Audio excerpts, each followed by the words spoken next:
मेरे भाई और मुझे अचानक दो सिस्टम्स मिले। एक एम्प्लीफिकेशन 100 गुना बढ़ाने वाला और एक रिडक्शन 100 गुना छोटा करने वाला। मेरा भाई मुस्कुराया और तुरंत उसने एम्प्लीफिकेशन सिस्टम चूज कर लिया और मेरे पास सिर्फ रिडक्शन सिस्टम ही बचा। 3 दिन बाद ही अचानक एक स्टॉर्म आ गया। सब लोग अपने घरों में फंस गए और रिसोर्सेज सबसे बड़ा प्रॉब्लम बन गया। मैं एम्प्लीफिकेशन सिस्टम पर भरोसा करके हमारे पास जो थोड़े बहुत सप्लाईज थे उन्हें मल्टीप्लाई करके जिंदा रहा। काफी मुश्किल से मैं और मेरा भाई सरवाइव कर गए, लेकिन मुझे कभी उम्मीद नहीं थी कि स्टॉर्म खत्म होते ही मेरा भाई मुझे एक बिल्डिंग से धक्का दे देगा। अगर तुमने मुझसे एम्प्लीफिकेशन सिस्टम नहीं लिया होता तो मैं उसे बड़ा करके मेरी बहन लू की फैमिली की हेल्प कर सकता था। भाई तुम हर चीज में अच्छे हो लेकिन बहुत सेल्फिश हो। मेरा भाई मुझसे पहले ही जाके एम्प्लीफिकेशन सिस्टम ले चुका था। मुझे तुरंत समझ आ गया वो भी रिबॉर्न हुआ है। मैं बस मुस्कुराया। इस बार मैंने रिडक्शन सिस्टम यूज किया। 5 साल का खाना छोटा करके स्टोर कर लिया, खुद को भी छोटा करके सबकी नजरों से गायब हो गया। फिर जब मैंने आंखें खोली मैं वापस उस दिन पर आ चुका था जब हमें सिस्टम चूज करने थे। प्लीज अपना सिस्टम चूज करें। Amplification system link. अब एम्प्लीफिकेशन सिस्टम मेरा है। तब मुझे समझ आया मैं सच में उस दिन पर वापस आ गया हूँ। अगर तुम्हें अपने लू बहन और उसके भाई से इतनी नफरत है जिसने तुम्हारी जान बचाई थी तो इस बात में तुम्हारी बिल्कुल परवाह नहीं करूंगा। तो मैं रिडक्शन सिस्टम लेता हूँ। ठीक है। मेरा भाई एक्साइटेड हो गया। उसने एक छोटी सी कप को 100 गुना बढ़ा दिया और वो तुरंत एक जायंट कप में बदल गई। ये सच में एम्प्लीफिकेशन सिस्टम है। ये मेरा है। ये वही भाई था जिसे मैंने अपनी जान रिस्क में डालकर प्रोटेक्ट किया था। पिछली लाइफ में जब स्टॉर्म आया था सब लोग घरों में फंस गए थे और फूड की कमी हो गई थी। हमारे घर में बस कुछ इंस्टेंट नूडल्स और ब्रेड बचे थे। मैंने उन्हें एम्प्लीफाई करके मुश्किल से सरवाइव किया। 5 साल के स्टॉर्म के दौरान मेरे भाई की बचपन की क्रश लू ने भी मदद मांगी। हम सामने ही रहते थे। मेरा भाई मुझे रिक्वेस्ट करता रहा कि मैं उनके लिए फूड एम्प्लीफाई कर दूं, लेकिन मैंने मना कर दिया क्योंकि एपोकलिप्स में लोगों का दिल बदल जाता है। मेरी हेल्प के बिना लू की फैमिली 5 साल सरवाइव नहीं कर पाई और भूख से मर गई और मैं एपोकलिप्स से बच गया सिर्फ अपने ही भाई के हाथों मरने के लिए। अब मेरा भाई बोला अब एम्प्लीफिकेशन सिस्टम मेरा है। तो नजर नहीं हो रही, मैं जो चाहूँ एम्प्लीफाई कर सकता हूँ। तुम्हारा रिडक्शन सिस्टम किस काम का? मैंने कहा तुम्हें पसंद है तो रख लो, मुझे फर्क नहीं पड़ता। मेरा रिएक्शन देखकर वो फाइनली रियलाइज्ड हो गया। मुझे पता था इस बार वो डेफिनेटली लू की फैमिली को बचाने जाएगा और जैसे ही किसी को उसके सिस्टम के बारे में पता चलेगा एपोकलिप्स में वो सेफ नहीं रहेगा। सब लोग उस सिस्टम के पीछे पड़ जाएंगे। लेकिन मेरा भाई सपने देख रहा था। वो हीरो बनेगा, लू की फैमिली को बचाएगा और लू से प्यार करने लगेगी। भाई बता ना, अगर मैं लू की फैमिली को बचाऊं क्या वो मुझसे प्यार करेगी? मुझे नहीं लगता। इम्पॉसिबल। सिस्टर लू मुझे जरूर पसंद करेगी। मैंने उसकी बात इग्नोर कर दी और ऑनलाइन अपने लिए जरूरी चीजें खरीदने लगा। मैं एक बार अपने भाई के हाथों मर चुका हूँ, अब दोबारा ये होने नहीं दूंगा। भाई तेरे पास पैसे हैं, मुझे कुछ लाख उधार दे दे, मुझे फूड खरीदना है। मेरे पास नहीं है। मैंने फ्रिज खरीद लिया। सारे पैसे खत्म हो गए। फ्रिज क्यों लिया? क्या मैं फ्रिज नहीं ले सकता? फिर उसने बोला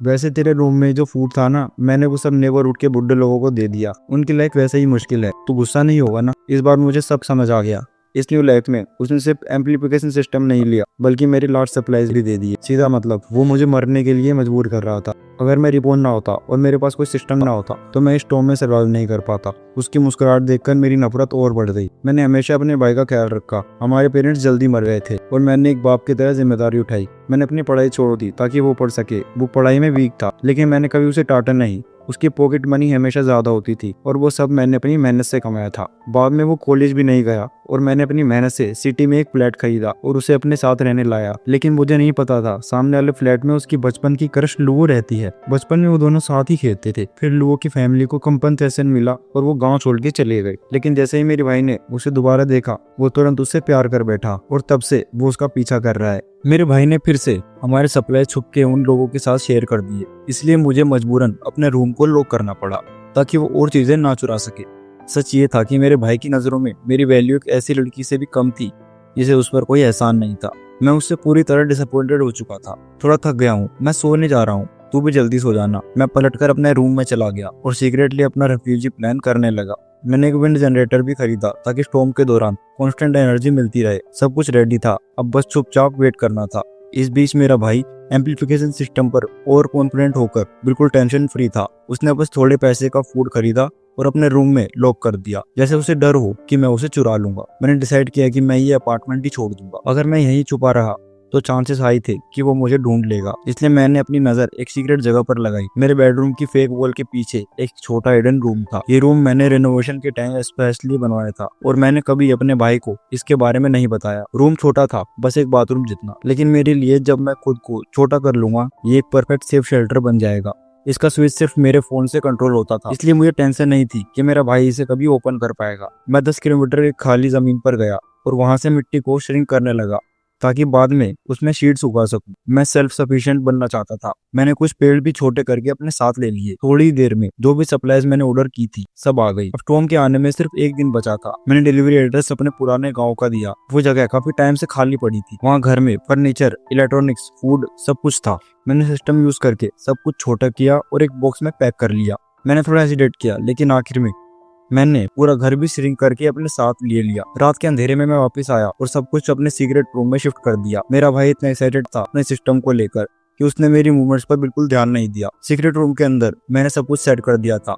एयर फिल्ट्रेशन, वाटर स्टोरेज और लाइट्स जो फोन से कंट्रोल होती थी। एक रात में मैंने उस जगह को एक मिनी फार्म बना दिया। छोटे छोटे चिकन्स हल्की सी आवाज कर रहे थे और घास में कीड़े खा रहे थे। फार्म के बाहर मेरी छोटी सी हाउस सेटअप थी, सारे अप्लायंस के साथ। आखिरी दिन दोपहर को मेरा भाई फिर लू के घर गया। उसके फैमिली को वो पसंद नहीं था, लेकिन उसे कोई फर्क नहीं पड़ता था। वो जबरदस्ती लू के रूम में घुस जाता था। ये लड़का बेशरम है, रोज मेरी बेटी के रूम में घुसता है। लगता है इसे तुम्हारी बेटी पसंद है। ये कॉलेज तक नहीं जा पाया और मेरी बेटी से शादी का सपना देख रहा है। मैं चुप रहा, जैसे मैंने कुछ सुना ही नहीं। टॉम के आने में बस 1 घंटा बचा था। मैंने अपने भाई को कॉल किया, ऑफिस में काम आ गया है, आज रात में घर नहीं आऊंगा। ओके, तो मैं आज रात अकेला रहूंगा। मुझे पता था वो मुझे फोन भी नहीं करेगा। वैसे भी मेरा कॉल सिर्फ एक डिस्ट्रैक्शन था ताकि वो सोचे मैं घर से चला गया। फिर मैंने अपने फोन से सीक्रेट रूम ओपन किया, खुद को श्रिंक किया और अंदर चला गया। इस बार मैंने सिस्टम खुद पर यूज किया। एक तेज चक्कर आया और मैं पूरी तरह छोटा हो गया। जो रूम पहले छोटा लगता था अब वो मुझे काफी बड़ा लगने लगा। मैंने रिस्क इसलिए लिया क्योंकि पिछली लाइफ में मैंने नोटिस किया था टॉम खत्म होने पर एम्पलीफिकेशन का इफेक्ट खुद ही खत्म हो जाता था। तो मैंने अज्यूम किया कि रिडक्शन सिस्टम भी वैसे ही काम करेगा। टॉम के बाद सब कुछ अपने ओरिजिनल साइज में वापस आ जाएगा। मैं अपनी छोटी दुनिया को देख रहा था, मिट्टी, प्लांट्स और चिकन्स, घर। मेरा दिल फाइनली शांत था। अब मुझे स्टॉर्म से डर नहीं था। मैंने हिडन कैमरास भी इंस्टॉल किए, घर के अंदर, बाहर कॉरिडोर में और लोगों के डोर के बाहर। सब कुछ फोन से मॉनिटर कर सकता था। वीडियो क्लियर था, आवाज भी परफेक्टली सुनाई दे रही थी। सब सेट करने के बाद मैंने अपने फोन रख दिया, एक कुड़ाल उठाई और खेती शुरू कर दी। जमीन को जोतने के बाद मैंने सीड्स बो दिए।